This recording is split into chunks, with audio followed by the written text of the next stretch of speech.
Hello, আমি Anangsha. Welcome back to my YouTube channel the rhythms of life. আশা করি আপনারা সকলে ভালো আছেন। আজ হচ্ছে শনিবার আর আজকে হচ্ছে মহরমের দিন।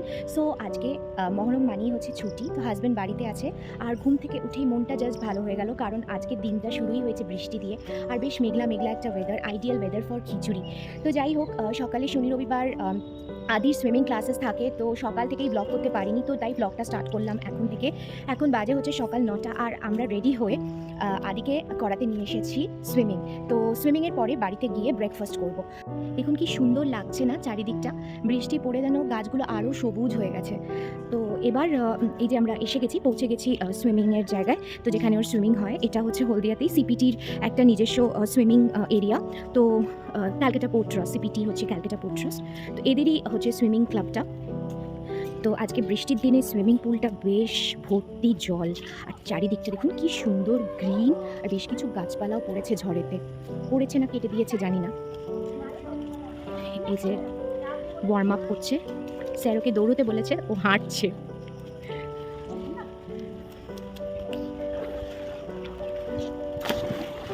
দেখুন কি ভর্তি জল। অন্যদিন এইসবগুলো স্লান্টিং, এই গ্রাউন্ডটা দেখা যায়, স্লান্টিং এই যে এরিয়াটা এটা দেখা যায়, বাট দেখুন আজকে পুরো ডুবে গেছে। তো এখন আদি সুইমিং কস্টিউম পরে মাথায় সুইমিং ক্যাপ দিয়ে নামছে। আজকে না সুইমিংয়ে আদি খুব ভয় পেয়ে গেছে, কারণ ওর খুব রিসেন্টলি সুইমিং শিখছে। তো ওকে আজকে ফার্স্ট টাইম স্যার একটু দূরে নিয়ে গিয়ে ছেড়ে দিয়েছিল, আর সে ছেলের কি কান্না, আর এখনো সেই কাঁদো কাঁদো ফেসটাকে মোটামুটি বজায় রেখেছে। এবার তো হাস হয়ে গেছে সুইমিং। আর বাইরে দেখুন কি প্রচণ্ড বৃষ্টি পড়ছে, আপনাদেরকে ফ্রন্ট ক্যামেরা দিয়ে বৃষ্টিটা দেখাই। বাইরে প্রচণ্ড বৃষ্টি পড়ছে, আপনারা দেখতেই পাচ্ছেন। আর আমার হাজব্যান্ড গেছে হচ্ছে কচুরি কিনতে। এখানে এই যে ঐতিহ্য দেখছেন, এই ঐতিহ্য মিষ্টির দোকানটা খুবই ভালো, এখানে মিষ্টি পাওয়া যায়। আর সবথেকে ভালো লাগে হচ্ছে সকালে এরা গরম গরম কচুরি ভাজে, আর কচুরি তরকারিটা খেতে তো জাস্ট ওয়াও লাগে। তো এখান থেকে কচুরি নিয়ে এখন আমরা স্ট্রেট যাব বাড়ি। হ্যাঁ, কচুরি কিনলাম, তার সাথে অমৃতি কিনলাম আর ক্ষীরের গজা। ও ওয়াও। বাড়ি যাওয়ার পথে হাই রোডে আমরা প্রচুর বৃষ্টি পেয়েছি, তো যাই হোক ভালোই বেশ লাগছিল ড্রাইভ করতে বৃষ্টির মধ্যে। আমি চলে এসেছি বাড়ি আর আদি হয়ে গেছে স্নান। সুইমিং থেকে এসে চট করে একটু স্নান সেরে ফেলতে হয়, কারণ হচ্ছে সুইমিংয়ের ওখানকার জলে খুব ক্লোরিন থাকে, তো যেটা স্কিন অ্যান্ড হেয়ার বোথ খুব এফেক্ট করে বাচ্চাদের। স্পেশালি আদির একটু অ্যালার্জির ধাত আছে, তাই জন্য আমি সবসময় এনকারেজ করি যে সুইমিং থেকে এসেই আগে স্নান সেরে ফেলার। তো যাই হোক ওর স্নান হয়ে গেছে আর আমি বেড়ে দিয়েছি ওর খাবার। তো এই হচ্ছে কচুরি আর আলুর দম। আলুর দমটা তো বেশ স্পাইসি লাগছে, দেখুন বেশ তেল ভাসছে। আমরা এত তেলওয়ালা জিনিস খাই না, বাট ওই আর কি ছুটির দিনে তো একটু খেতে ইচ্ছাই করে। তো তাই আজকে আমাদের সকালের ব্রেকফাস্ট হচ্ছে কচুরি, তরকারি আর মিষ্টি। তো আমার ব্রেকফাস্টের মধ্যে কচুরি খাওয়া তো হয়ে গেছে, এরপরে হচ্ছে অমৃতির পালা। অমৃতিটা এত টেস্টি করে, সম্ভবত মনে হয় ঘিতে ভাজে এরা, জাস্ট মানে অমৃতিটা সত্যি অমৃত। তো জলখাবার বা ব্রেকফাস্ট খাওয়া তো আমাদের হয়ে গেছে, তো এবার একটু রান্নাবান্না করে নিই। তো মাসি গতকালই হচ্ছে যে ডালগুলো পড়ে গেছে, এখন আমি বানাবো হচ্ছে ইলিশ মাছের ভাপা। তো ইলিশ মাছের ভাপা নর্মালি আমি কাঁচা মাছ দিয়ে বানাই, আর লেজা বা মুড়ো যদি দিই তাহলে শুধু সেগুলোকে ভেজে নিই। তো এই দুটো লেজা, মানে এই লেজার পিসটা মাসি গতকাল ভেজে গেছে খুব হালকা করে। বাকি মাছগুলো আমি দিয়ে, এখানে সর্ষে আর পোস্ত বাটা আছে সেটাকে আমি দিয়ে দেবো। এর মধ্যে দিয়ে দিতে হবে 2টো কাঁচা লঙ্কা আর উপর থেকে একটু সর্ষের তেল। এই জিনিসটাকে আমি পুরোপুরি মাইক্রোওয়েভে দিয়ে দিই, আর আমি এইভাবেই সর্ষে পোস্ত ইলিশ বানাই, এটা খুবই ভালো টেস্টি হয়। নিয়ে নর্মালি আমি 5 মিনিট মতন মাইক্রোওয়েভ করি। তো কর্তা মশাই আমার বাজার থেকে অল্প চিকেন কিনে এনেছে, তো চিকেনটা কিনে এনেছে, এবার আমি এগুলোকে ভালো করে একটু পরিষ্কার করে ধুয়ে ফ্রিজে ঢুকিয়ে দেবো। তো এখন আমি মেখে নেবো এই হেয়ার অয়েলটা। এটা হচ্ছে বেয়ার অ্যানাটমির একটা হেয়ার অয়েল, যেটা খুব ভালো ফর হেয়ার ফল। যাদের খুব ম্যাসিভ হেয়ার ফল হচ্ছে তাদের জন্য এই পার্টিকুলার হেয়ার অয়েলটা খুবই উপকার। এবং এটা শুধু হেয়ারের শাইন বাড়ায় না, হেয়ারের ড্যান্ড্রফ বা hair quality improvement plus hair গ্রোথেও সাহায্য করে। আবারও বলছি, এটা হচ্ছে বেয়ার অ্যানাটমির একটা নারিশমেন্ট হেয়ার অয়েল। আর এই হেয়ার অয়েলটার মধ্যে আছে castor oil, coconut oil, almond oil এবং তার সাথে omega 3, 6 and 9 with ceramide extracts. তো যাই হোক, এটা এখন আমি ভালো করে আমার রুট স্ক্যাল্পসে দিয়ে দেবো। আমরা দেখে থাকি যে এই বর্ষার সিজনটাতে আমাদের প্রচণ্ড হেয়ার ফল, যাদের প্রবলেম আছে তাদের হেয়ার ফল বেড়ে যায়। মানে এরকম আমার একটা ফ্রেন্ড ইউটিউব করে, এই ইউটিউবের মাধ্যমে আমি জানতে পেরেছি এই পার্টিকুলার প্রোডাক্টটার কথা। আর তারপর থেকে আমি মাখা স্টার্ট করে দিই। আর সত্যি আপনারাও যারা এই ধরনের প্রবলেমসের মধ্যে দিয়ে যাচ্ছেন, হেয়ার ফল এবং dandruff and all sorts of hair related problem, তারা অবশ্যই বা ইভেন ইনফ্যাক্ট যাদের হেয়ার খুব ফ্রিজি আর যাদের হেয়ার যাদের কোয়ালিটি খুব নষ্ট হয়ে যাচ্ছে, রাফ হয়ে যাচ্ছে, তারা কিন্তু এই বেয়ার অ্যানাটমির এই নারিশিং হেয়ার অয়েলটা ইউজ করে দেখতে পারেন। আপনারাও ডেফিনেটলি এটা থেকে প্রচণ্ড উপকার পাবেন। এখন জানেন আমাদের বাড়িতে কি হচ্ছে?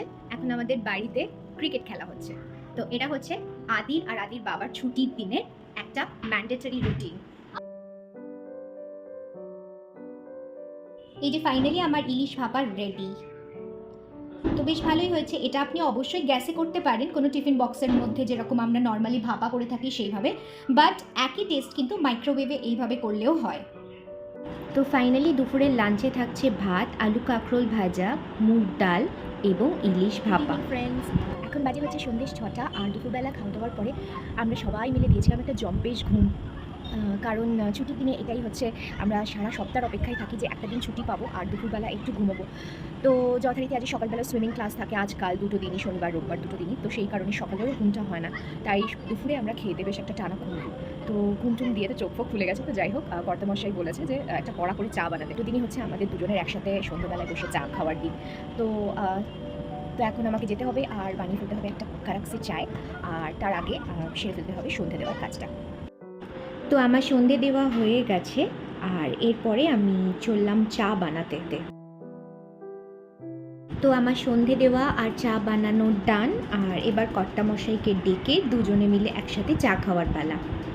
আমার কর্তামশাইয়ের হচ্ছে একটা ব্যাড হ্যাবিট, যখনই আমি চা বা খাবার কিছু একটা নিয়ে বসবো তখন কোনো সময় টাইমে আসবে না। ওকে ডেকে ডেকে ডেকে ডেকে তখনই ওর যত রাজ্যের কাজ পড়ে। কি গো, এবার তো এসো। তো যাই হোক, কাজ করে যাচ্ছে সময় নিয়ে, কি যে কাজ করে না। বাট এটা বলতে হবে যে সংসারের প্রচুর কাজ কিন্তু ওপরে আমার সংসারটাকে হেল্প করে, মানে আমাকে হেল্প করে বেসিক্যালি, প্রচুর কাজ করে ও সংসারের। So for this reason I am thankful to him. এসো গো, চা খেয়ে যাও। এই যে, তো এখন আমাদের চা খাওয়া হয়ে গেছে, আর আমাদের সন্ধ্যে মানেই হচ্ছে একসাথে কোথাও ঘুরতে যাওয়া। তো একটু বাজার করব, বাজার টাজার করে তারপরে রাত্রিদের কিছু খাবার কিনে বাড়ি ফিরবো। আমাদের সবজি কেনা হয়ে গেছে, এবার এসছি হচ্ছে ফলের দোকানে একটু ফল কিনতে। একটু মিষ্টি দেখে বেছে দিন দাদা। মিষ্টি হবে?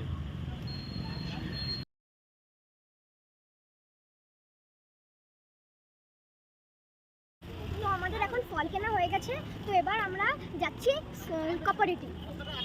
কোঅপারেটিভ হচ্ছে এখানে একটা গ্রসারি শপ। তো যেখানে যেরকম স্পেন্সার্স হয় সেরকমই একটা গ্রসারির দোকান, যেখানে সব কিছুই মোটামুটি পাওয়া যায়। তো টুকটাক কিছু গ্রসারি আইটেমস কেনার আছে, তো সেগুলো করে তারপরে ডিনার কিনে বাড়ি চলে যাবো। তো কোঅপারেটিভে পৌঁছে আমরা কিছু গ্রসারি আইটেমস কিনে তারপরে আলা থেকে খাবার কিনে ফিরে গেলাম বাড়িতে। আলা বলে একটা রেস্টুরেন্ট আছে, ওখান থেকে আমরা রাত্রিরের খাবার নিয়ে এসেছি। এত ভিড় ছিল যে ওখানে না ব্লগ করতে পারিনি। উইকেন্ডে মানে সারা হলদিয়ার লোক বোধহয় আলাতে খেতে চলে গেছিলো। যাই হোক, তো রাত্রিবেলা আমরা জাস্ট অল্প একটু চিকেন ললিপপ কিনেছি। আর আমার খুব ভালো লাগে আলার নবরত্ন পোলাও, বিকজ ওরা খুব মিষ্টি মিষ্টি করে আর বেশ ফ্রুটস থাকে, তো আমার খুব ভালো লাগে টাইনাপল দিয়ে যেরকম নবরত্ন পোলাও হয়। তো ওটা নিয়েছি। নুডলস খাবে বললো, তো ও 1 প্লেট নুডলস নিয়েছে, আর তার সাথে একটা কড়াই চিকেন নিয়েছি। তো আজকের ব্লগটা আমি এখানেই শেষ করছি। যদি ভালো লেগে থাকে please do like, comment and share and subscribe to my channel if you have not yet subscribed. তো টিল দেন দেখা হচ্ছে আপনাদের সাথে আবার একটা নতুন ব্লগে। ভালো থাকবেন, সুস্থ থাকবেন, bye bye and good night.